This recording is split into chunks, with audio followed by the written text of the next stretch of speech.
Our first guest is one of the hottest actors on TV. He plays Agent Fox Mulder on the enormously popular X-Files. Take a look. He's here. You let him here, didn't you? Nothing here but holes in the ground, Mr. Mulder. Why are you here? Why all these men? I don't owe you any answers. UFO's here. That's what Krychek's after, isn't it? Krychek? Alex Krychek disappeared 5 months ago. We saw bodies in there. Men with radiation burns. Saw nothing. You won't get away with this. You can't bury the truth. Please welcome David Duchovny.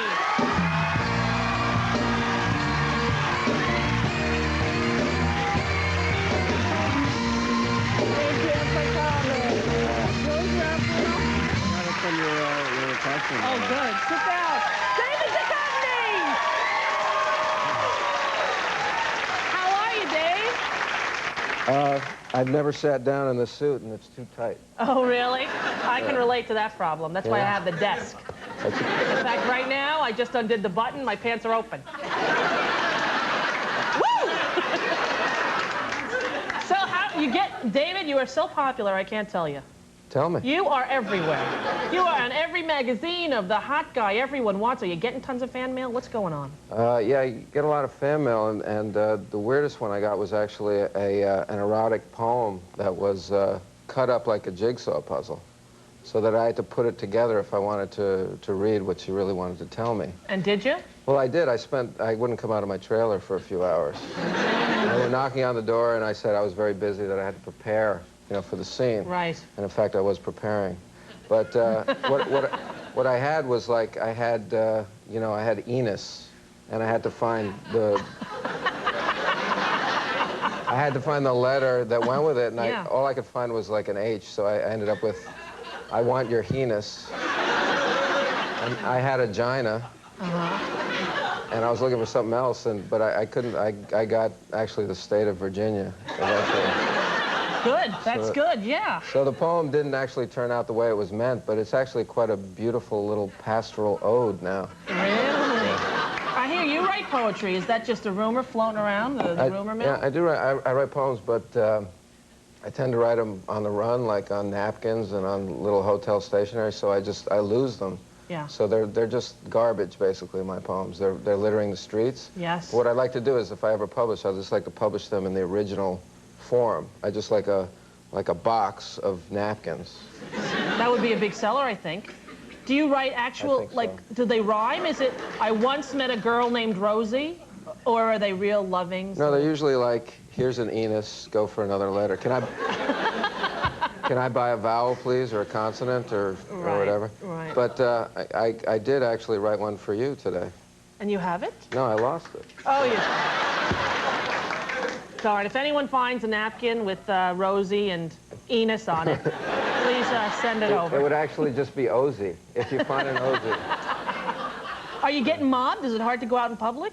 Not really. It's you know, it's hard when they know where you're going to be. Yeah. So if, like, you're staying in a hotel where they know you're going to be, you want to change your name so they don't know you're going to be there.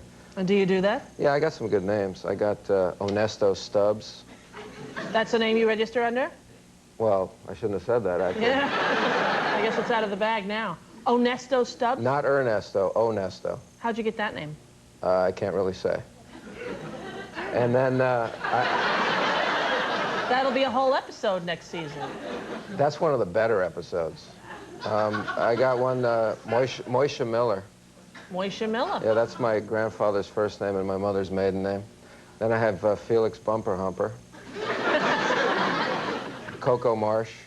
And the reason I like them so much is, you must know this, is when you get a wake-up call at like 4:30 in the morning. You want to hear, it's 4:30, Mr. Bumper Humper.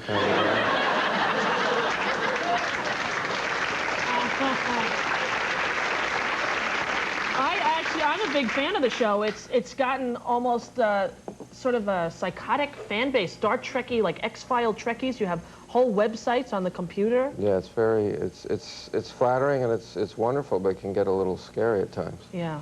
Yeah. In what way? People are like stalking you, finding you?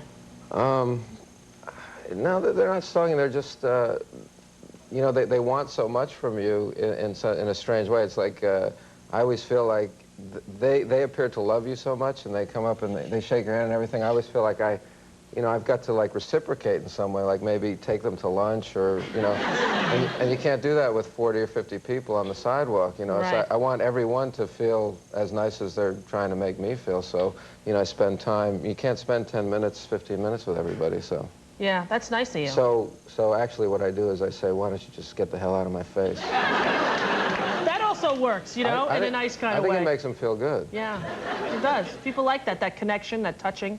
All they want is an experience. That's right. And if it's me cursing them out, well... That's something. You know, Steve Martin actually has cards that he hands out to people that said, I've had a personal encounter with Steve Martin. And he hands the card. I have one of those. You do? Yeah. And you've probably told him to get the hell out of your face. I tried, yeah. Yeah, one time. He decked me.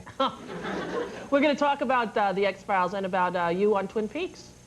I understand you were on Twin Peaks. I was. Yeah, well, we'll do that after this break. More with David Duchovny after this.